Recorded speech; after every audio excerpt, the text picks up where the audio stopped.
रमेश और सूरज का दर्द भरी दोस्ती की कहानी। एक छोटा सा कस्बा था राजपुर। वहाँ दो बचपन के दोस्त रहते थे, रमेश और सूरज।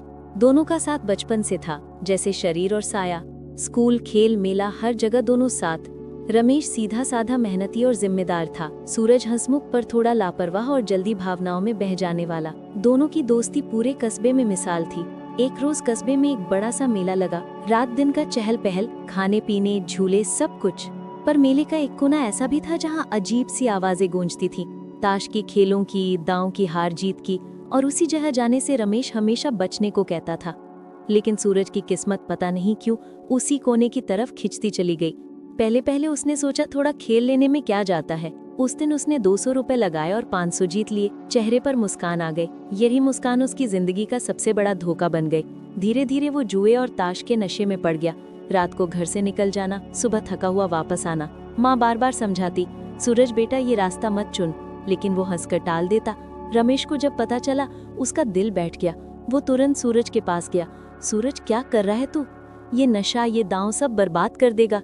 सूरज मुस्कुराता, अरे रमेश, तू हमेशा ओल्ड फिकर का आदमी है। आराम से जीना सीख, जिंदगी में थोड़ा मजा भी होना चाहिए। रमेश जानता था कि सूरज बदल रहा है, पर वो हार मानने वालों में से नहीं था। कुछ हफ्तों में हालात और बिगड़ने लगे। सूरज ने जुए में सिर्फ पैसे नहीं, बल्कि अपनी नौकरी, दुकान का सामान, यहाँ तक कि माँ के गहने तक हार दिए। अब वो पूरी तरह भिखारी बन चुका था। रात भर ताश, दिन भर नींद। कर्ज इतना बढ़ गया कि मोहल्ले वाले घर आकर धमकाने लगे। माँ हर दिन रोती रहती, पर सूरज को जैसे कुछ महसूस ही नहीं होता था। रमेश ये सब देख रहा था। एक रोज उसने सूरज को कंधे से पकड़ा। कब तक भागेगा अपनी जिंदगी से? सूरज ने चिल्लाकर कहा, तू कौन होता है मुझे रोकने वाला? मेरी जिंदगी है, मैं जैसे चाहूंगा जीऊंगा। ये सुनकर रमेश का दिल टूट गया। एक रात बहुत भयंकर घटना हुई। सूरज जुए में बहुत बड़ी रकम हार चुका था।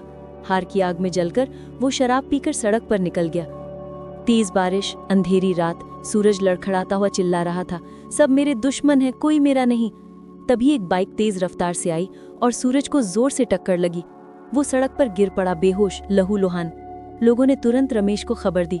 रमेश दौड़ता आया, उसे गोद में उठाया और अस्पताल ले गया। डॉक्टर ने सिर हिलाते हुए कहा, अगर थोड़ा और देर होती तो बचाना मुश्किल था। ये सुनकर रमेश की आंखें भर आईं। उसने सूरज का हाथ पकड़कर कहा, तू मेरा दोस्त है और मैं तुझे गिरने नहीं दूंगा। अगले कई दिन सूरज बेहोश रहा।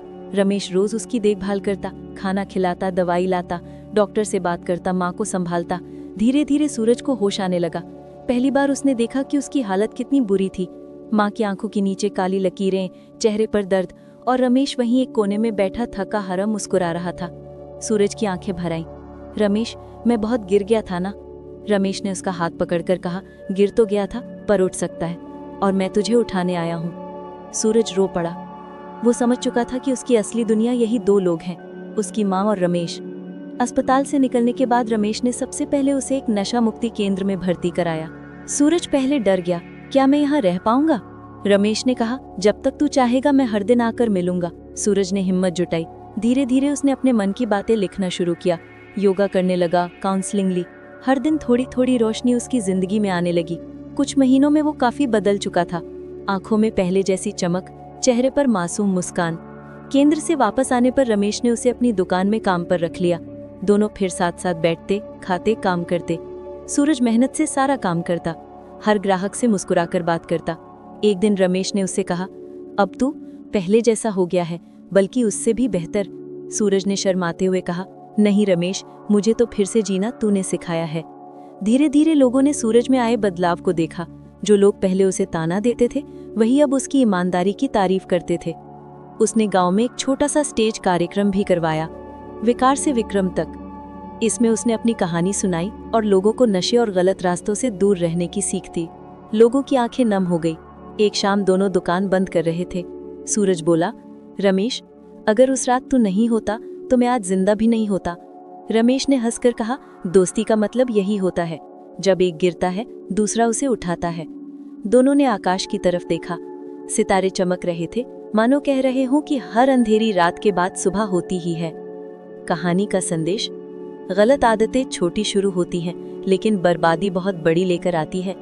दोस्ती केवल हंसी के समय नहीं, गिरने के समय साथी बनने का नाम है। बदलाव मुश्किल है, पर नामुमकिन नहीं। अगर चाहो तो हर विकारी दोबारा इंसान बन सकता है। ज्ञान और समझ के सामने हर समस्या छोटी पड़ जाती है। ऐसी ही भावनाओं से भरी कहानियां सुनने के लिए story A and Ashish channel को सब्सक्राइब जरूर करें। आपका समर्थन हमें और भी बेहतर कहानियां लाने की प्रेरणा देता है।